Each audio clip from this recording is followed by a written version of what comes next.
Everybody wants to know whether it's a boy or girl, and it's very, very clear that almost everyone wants a son. Eliminating girls is a very good business. A profession which is supposed to be protecting life is involved in large-scale genocide. Ganga lives in the town of Morena in central India. She has 3 sons. We can't show her face because, by her own admission, she's committed a crime. Ganga aborted 3 babies because they were girls. If prosecuted, she could be sentenced to time in prison. If we don't earn, we don't eat, she says. The last thing we can afford is a dowry for a daughter's wedding. Ganga says she went to this clinic to get rid of the unwanted pregnancies. She says it's cheap and easy for women to find out the sex of their unborn child. Aborting girls is routine. The doctor here readily shows us his ultrasound machine. But when we confront him with the allegation that it's being used to perform illegal sex determination tests, This place?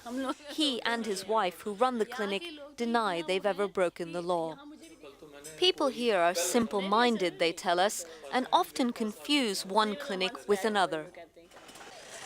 On the streets of Morena, the numbers speak for themselves.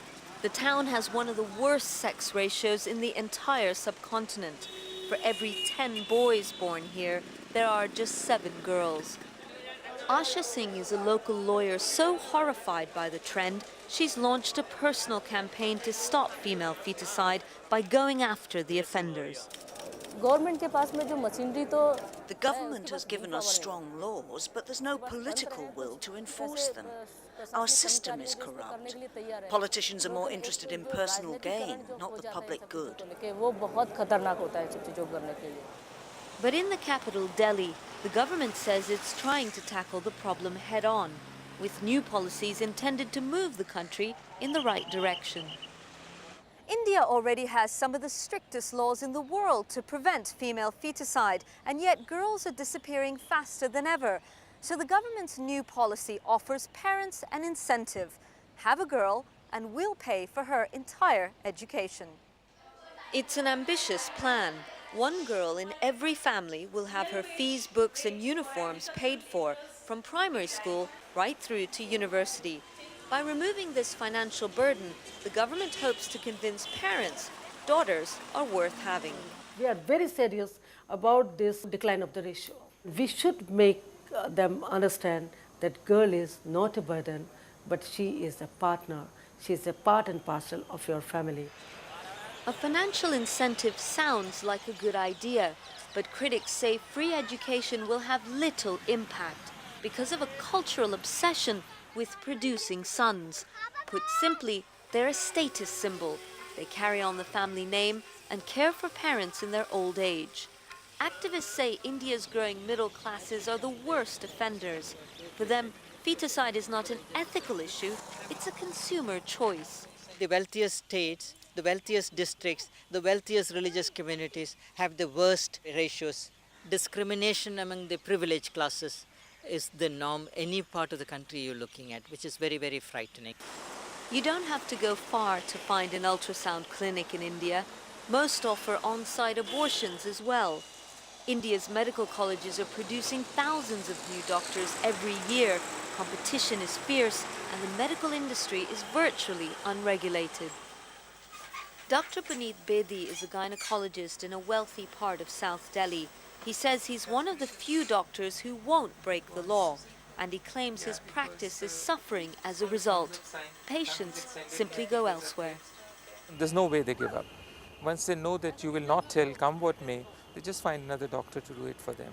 Everybody is willing to kill a daughter, and the medical profession is providing this facility. It has become a huge industry. A great number of doctors benefit directly from this whole industry, and it would be very, very difficult to stop it. India's medical committee, the regulatory body, denied our request for an interview, but the government admits India's doctors are beyond the law. They should perform the medical ethics. Unfortunately, they don't know about the medical ethics, or they ignore it. There should be a strong punishment to them, and the punishment is now negligible. Back in Morena, it's left to anti-feticide activists to police the clinics. Government statistics show there is a direct correlation between the arrival of ultrasound and the declining number of girls. We asked this doctor about the role ultrasound plays in female feticide. If they use it, they use it. In any case, people are bent upon killing the female child. Before, we had infanticide. A girl was born and they smothered her to death. End of story. In the corner is the clinic's ultrasound machine, disabled by a court order. Morena's chief prosecutor says the doctor was using it illegally without a license. When we ask him to comment, he tells us to switch off the camera.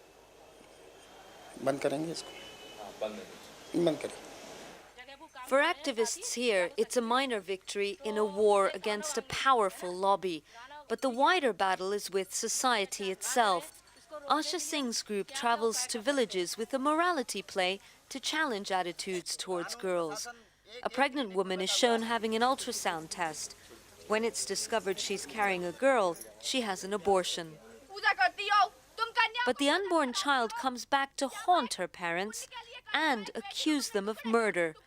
She then asks the one question Indians increasingly need to consider. Without women, how do you expect society to survive? Anu Anand, BBC News, India.